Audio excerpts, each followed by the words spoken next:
Olá, alunos, tudo bem? Eu sou a professora Darlinda Monteiro e agora vamos ver o que teremos na aula de hoje. A revisão e avaliação. Vamos à nossa revisão?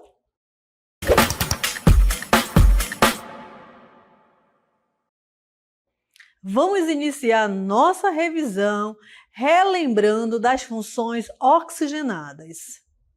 Observem, aí nós temos um esquema, sobre as funções oxigenadas. Mas o que são funções oxigenadas? São compostos orgânicos que contêm na cadeia carbônica oxigênio, ok? Então, as funções oxigenadas, elas têm hidrogênio e carbono, mas também tem o quê? O oxigênio, tá bom? Esses átomos, eles podem se ligar de diferentes maneiras e aí vão formar uma infinidade de cadeias carbônicas, tá bom? Então, observe aqui comigo as principais funções oxigenadas, que a gente vê nesse esquema bem legal.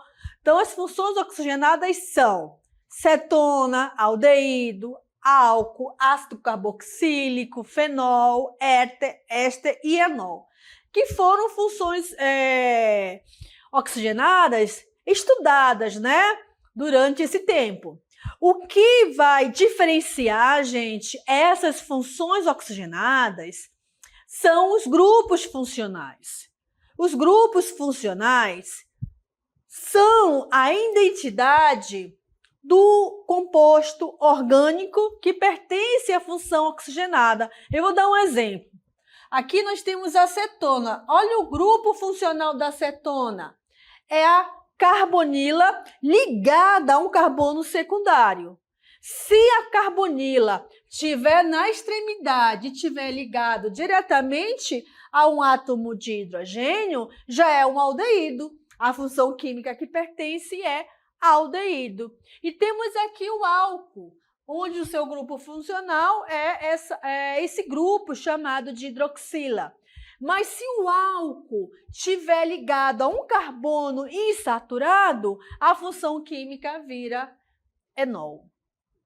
Vamos falar agora das cetonas. São compostos orgânicos caracterizados que apresentam o grupo carbonila. Esse grupo aqui é o grupo carbonila, em carbono secundário. Essa carbonila precisa estar entre dois carbonos secundários, ou seja, ligada a dois radicais. Aqui nós temos um exemplo, de uma cetona. Eu sei que é uma cetona por causa do grupo, carbonila, e também usamos regras para nomear, essa função química. Quais são as regras utilizadas para nomear uma cetona? Você continua, utilizando o prefixo que indica a quantidade de carbono. O infixo é o tipo de ligação entre os carbonos. E o sufixo, que quando a função química é uma cetona, o sufixo é ona. Então, propanona, butanona, já sabe que se trata de uma cetona, ok? E o nome desse composto orgânico é hexanona 3. Hexa porque tem 7 carbonos, não é isso? 1, 2, 3, 4, 5, 6. Desculpa. 6 carbono, é o hexa, só tem ligações simples. E como tem a carbonila, o sufixo é ona, hexanona 3. Esse número 3 aqui é a posição da carbonila. Aqui nós temos outros exemplos. Quando a cetona é um composto cíclico, você vai colocar na frente a palavra ciclo. Daí fica ciclo hexanona. Observe também que eu posso ter, uma cetona com ramificações. E aí eu Como é que eu faço para nomear? Coloco a posição da minha ramificação, o nome da ramificação, a posição da carbonila, que está aqui no carbono 3, e usando a regra para dar o nome do composto. Vamos falar de aldeídos.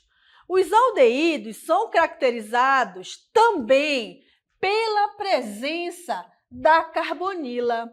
A diferença é que essa carbonila está ligado a um átomo de hidrogênio. É essa a diferença, tá bom? Então, e outra coisa, essa carbonila, ela sempre está na extremidade, ela nunca está dentro da cadeia carbônica.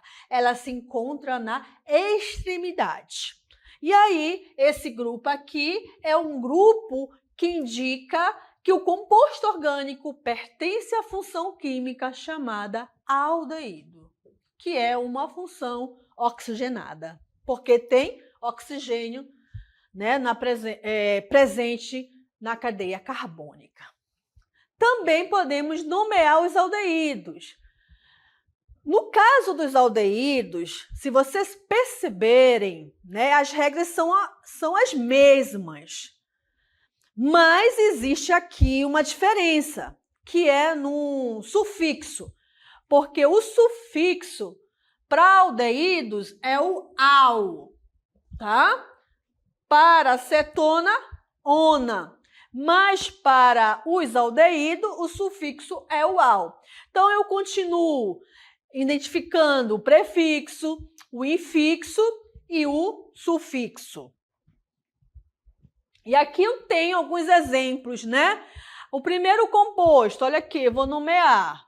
1, 2, 3, 4. Então, o nome desse composto é o butanal. Olha aí. Olha aqui o grupo que identifica a função aldeído. Aqui, gente, observem que eu tenho, né, uma ligação dupla. Então, na hora de nomear, no lugar do an, vou botar o en, né? Então, eu tenho 1, 2, 3. Eu tenho o propenal, tá? E aqui eu tenho um aldeído ramificado, né? O nome dessa ramificação é metil. Então, eu vou colocar aqui, ó, 3-metil, que é a posição, e o nome do composto, butanal, ok? Observe que eu usei as regras que estão embaixo, olha aí, ok? Aqui nós temos uma aplicação, né? Ele quer o nome desse aldeído e a gente vai aqui começar a numerar sempre próximo do grupo funcional, tá? Então, eu tenho aqui, ó, 1, 2, corrigindo aqui, é 3, né? 1, 2, 3, 4. Então, na posição aqui, ó, metilpropanol já elimino, butanal já elimino. Aí eu tenho aí o 3-metilbutanal, né? 3-metilbutanol e 3-metilbutanal. Então, eu tenho aqui, né, várias questões com essa nomenclatura. Então, alternativa letra A, ok? Próxima questão. Deu o nome das seguintes cetonas. Observem aqui, olha. 1, 2, 3. Olha, opa, dos aldeídos, tá, gente? Isso aqui é um aldeído, não é uma cetona. Para ser cetona, eu tenho que ter o grupo carbonila ligado a carbono secundário. Então, aqui eu vou nomear aldeídos, ok? Vamos lá, tá aqui o grupo funcional que identifica os aldeídos. Então, aqui eu tenho o propanal e aqui, ó, começando a numerar próximo do grupo, 1, 2, 3, 4, 5, 6. Nas posições 3 e 5, eu tenho 2 grupos metil. Só que eu tenho que botar aqui, ó, dimetil, tá? Para identificar que eu tenho 2. E o nome desse composto é o hexanal. Ok? Vou melhorar aqui essa escrita, né? Hexanal, ok? Agora vamos falar sobre os ésteres. São compostos químicos que são derivados de um ácido, que pode ser orgânico ou inorgânico, no qual pelo menos um grupo hidroxila é substituído por um grupo alcoólico, que é esse grupo aqui, né? Então, os ésteres, eles são formados a partir de uma reação química de um ácido com um álcool, tá bom? Pela substituição do hidrogênio por um grupo oxigênio, pelo elemento químico oxigênio. Observem aqui, ó. Esse aqui, ó, é o grupo funcional de um éster, tá bom? E observe aqui do lado que eu tenho um composto orgânico que é um éster. Não é cetona, não é aldeído, é um éster. Porque observe que para ser um éster eu tenho que ter uma carbonila agora ligada a um oxigênio. Se fosse ligado a um átomo de hidrogênio, seria um aldeído, tá bom? Também nomeamos esse tipo de função química. Vamos usar o nome da cadeia ligada diretamente à carbonila. Então, aqui, ó, nesse caso aqui, né, usamos o sufixo oato, depois de, e o nome do radical ligado ao outro oxigênio, né? No segundo oxigênio aqui, ó. Então, vai ficar etanoato de, e o nome do radical, etila. Esse etanoato de etila é o aroma artificial da maçã. E temos aqui, ó, o etanoato. Aqui, gente, só corrigindo, ó, aqui é o metanoato, tá? Desculpa, eu tinha enxergado 2 hidrogênios, mas é um. Então, é o metanoato, tá bom? Agora sim, aqui são 2, observe que são 2, né? Então, aqui eu tenho etanoato de iso 1, 2, 3, 4. Isobutila. Etanoato de isobutila. Deixa eu melhorar essa aqui. Que é o éster artificial responsável pelo aroma de banana. Agora a gente vai falar sobre isomeria. A isomeria é um fenômeno que vai ocorrer com compostos orgânicos, né? Que vão ter o quê? A mesma fórmula molecular. Não são compostos iguais, viu, gente? Eles são compostos químicos diferentes. Observem, nós temos aí o metoxetano e um propanol. Eles não são iguais. Um pertence à função éter e o outro pertence à função álcool, né? Mas eles têm o que em comum? A mesma fórmula molecular. Então, ocorre isomeria. Quando ocorre isomeria, são chamados de isômeros, tá? Isômeros são compostos que vão ter a mesma fórmula molecular, mas precisamos lembrar que eles vão ter propriedades diferentes, tá? Porque eles têm estruturas diferentes. Aqui nós temos os isômeros, o isômero éter e álcool.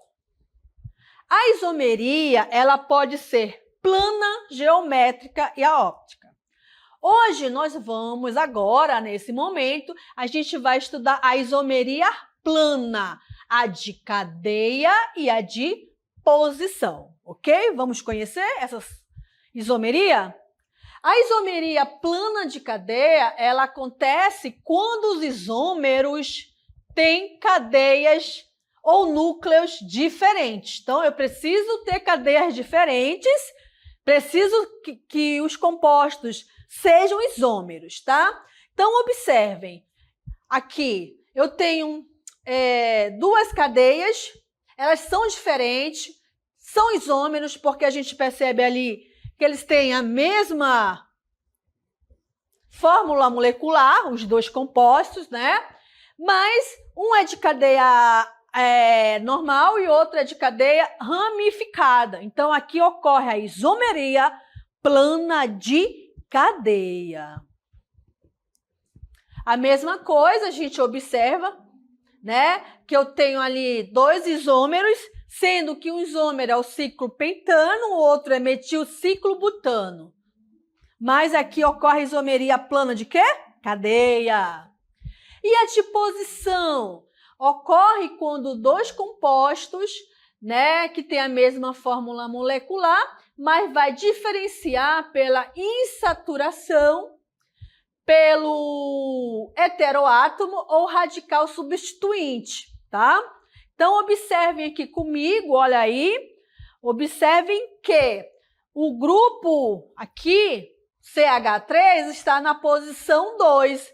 E aqui, ó, observem que ele está na posição 4, né?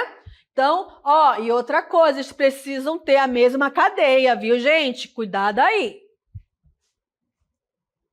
E a isomeria geométrica ocorre, né, com isômeros